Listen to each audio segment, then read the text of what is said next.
Morgen. Je ziet meneer Graus. Ja. Meneer Graus, ik zeg net tegen de lui en tegen de collega's, hier verderop is een bongert.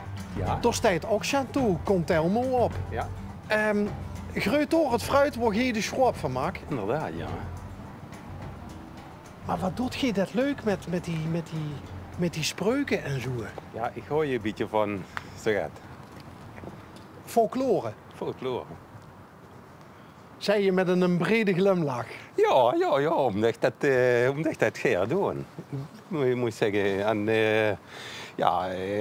met de schroep ook. Ik ben nu toegetreden per 1 januari bij het Schroepstok-presidium. Dat is die vallen onder de dingen van UNESCO. Dat is de werelderfgoedlijst. Ja. En ja, er zijn dan 7 mannen in Limburg die onder dat presidium schroep maken. Echt nog op de ouderwetse manier. Met de juiste verhooiingen, de juiste zoertegraad en alles.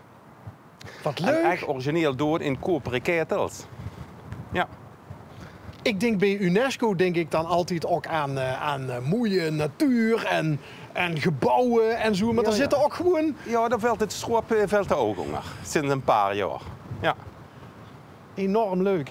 Het heilige vuur. Ja, dat is ik ben begonnen om op evenementen te staan. In Einigozen, in Mesch, noem maar op. En zoals in de zomer gaat te doen is. En ja, dat vuur dat ging altijd met. Hè. Dan ging ik daar schroep stoken.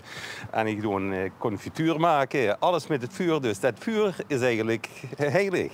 Want dat zorgt alles. Dat natuurlijk, zeg maar, leuk. zo werken. En Einigozen en Mesch hebben het dan een beetje over de oogstdankfeest. Ja, in dingen in Einigozen zijn dat de oude ambachten. Ja. In Mesch hebben ze Ja, wie had dat in Mesch ook alweer eens? ja, het landdag. Landdag, ja. Ja, en moet ik zeggen, ja, naar zo'n evenement te gaan gaan, die wat dan specifiek gebonden is met fruit. Ja. Waar komt dat vanaf? Wat? Ja, die passie, dat heilige vuur bij jou. Nou Zoals hoe ja, gaat. ik heb die bonger daar, dat heb ik van 1998 gehad. En toen heb ik die aangeplant. Ik ga hier ook nog 4 erin lopen. Die wat nu dan daar in stilstaande positie staan, die hebben een levende leven allemaal gehad.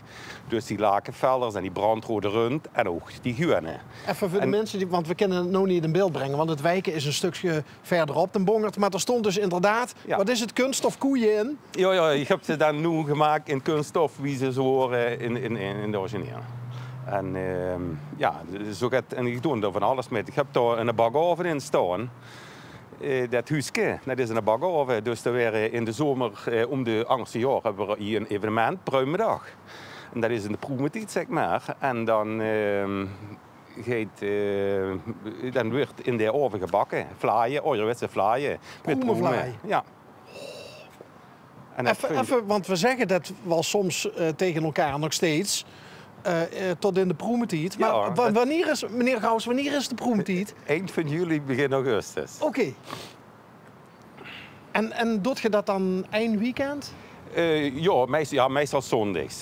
Dan, zeg maar, voor het weekend bouwen we dat op en zondags is de hele dag dan pruimendag. Heb je inmiddels al een vaste schare van bezoekers gekregen dat die komt- dat weten? Ja? Ja, daar komt het eigenlijk al veel te veel. Zeg maar, naar de bongers geworden is. En ziet je een grote producent? Hoeveel puitjes komen er bij jou uit een bongert? Nou, een grote procent. Nee, ik ben eigenlijk de kleinste. Ik doe het ook in de kleinste ketels. Want die echte schroep, men die doen dat in een ketel van 500 liter. Ik heb er hier wel in staan voor de leukigheid. Maar ik doe een ketel van 150 kilo. En dan krijg ik ongeveer een 15 kilo schroep. En dat doe ik meestal een keer of 10. Heb je dit zelf bedacht? Ja. Zo gaat bedenk ik allemaal zelf. Zo ook wie je juist zag in de proemetijd. Ik heb een klein putje schroep en daar heb ik ook op staan als ik dan ergens ben. En dan zet ik daar neer van of een bedankje van toen in de proemetijd. Maar ik fantaseer er van alles bij. En zit je ook zo handig dat je die letters zelf kent Nee, dat laat ik dan maken. Oké. Ja, dat laat ik dan maken. Hé, maar dus ja, een ieder appeltje heeft wel eens een wormpje. Maar giet dat wormpje dan ook mee in de schroep? Ja, dat gaat met de schroep in, hè. Ja, zeker. Proteïne. Dat zijn proteïnen. Ja, maar dat is gewoon zo. Kijk, schroep werden vroeger gemaakt van de appels die van de boom vielen. Ja. De schoonste appels die gingen naar de veiling en die werden verhandeld. En die minder gooien, die werden opgeraapt, die gingen naar de schroepmarkt. Naar de schroeperie, zeg maar. Zo is Naar de volgens mij Calvados ook eens ontstaan, of niet? Wat bleef? Calvados, Ja, dat is den drank, dat Ja, is toch ja. ook van wat op de... Ja, ja. Zo is dit in precies hetzelfde, maar die hebben daar nou drank van gemaakt. Ja, De ketel, Ja. mogen we die zien? zeker. Ja. Ja, zeker. Waarom niet? Dus dat doet je allemaal aan hoes. Dat, Ik doe dit allemaal aan huis, ja. Ik ben eigenlijk meubelmaker van beroep. En ik zal even nog gaan pakken wat ik ook doe. Wat ik ook gedaan heb. Niet voor, ja, je ziet je toch hier gewoon ook opschappen. Ik maak ook gewoon gedicht gemaakt over de boomgaard. Mens, ik ben een twijg uit wortel of pit, de chance voor de oven waar warmte in zit. Ik ben de bloesem van de schoonheid, de beschermde schaduw van de brandende zomerzon. Dat doe ik met beleid. Ik ben de steel van je houweel. Oeh, dat is mooi. Ik ben de steel van je houweel. Het hout voor speelgoed waar je als kind mee speelt. Ik ben het hout van je wieg, maar ook van de doodskist. Of niet? Ik breng de vrucht, zoet of zuur. Ik breng ze puur. Ik zorg voor beleg op je brood, sap, confituur of stroop. In alle smaken, geuren en kleuren. Niemand hoeft te zeuren. Ik ben het vuur voor je haard in koude winternachten. Houd dat ook in gedachten. Niemand die het gebiedt, verhoor mijn beden, verwoest mij niet. Nou, Ja. god, daar schuilt ook een dichter in u, meneer Schrouw. Meneer Groos. Zo soms af en toe, dat zeggen ze nou, van, het komt van Arend Ruja.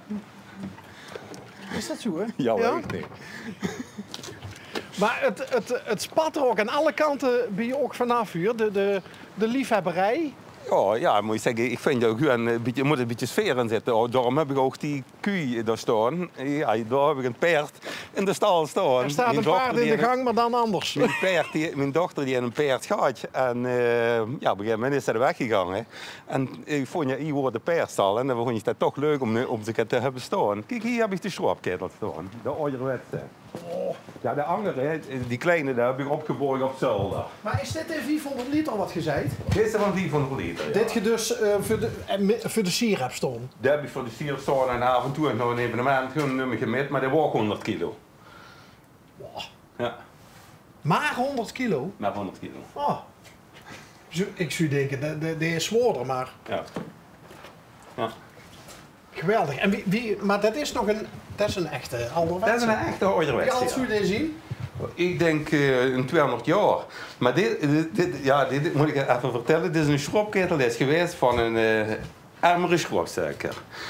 Een goede schroepsuiker, die heet een ketel die is gaan voor roodkoper. Maar deze is toevallig de boom roodkoper en het sierwerk is geelkoper. Ja, dat zijn zo van die, zeg maar een beetje anekdotes van de geel. Ja. Wat heb je dan zelf lever? Van een erme? Dat maakt me niks doen.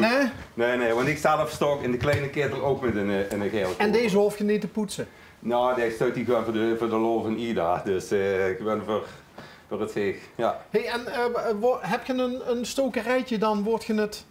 Of Nou, kent je het op alle plekken doen? Ik doe het meestal door. Ik doe het klein. En dan kan ik dat ook op evenementen doen en zo. Want de meesten kennen natuurlijk niet tegen grote ketel over met nemen. Want je zei net 10 keer... 10 keer zorg ik een 150 kilo. Ja. En waar blijft die schroep? Ja, Ook op die evenementjes? op die evenementjes laat ik de verkoop stemmen een beetje. En mensen die dat weten, die komen zich er halen niet. Hè. Heb je hem zelf ook hier? Heel graag. Ja? Iedere dag gaat hij 2-3 keer op de boterham. Op de boterham? Ja. Ook bij de kaboer of zo? Ook zeker. Ja? Ja, hier heet het balkenbrie. Balkenbrieën? Ja. En dan gesnipperde appeltjes ook in de pan en dan...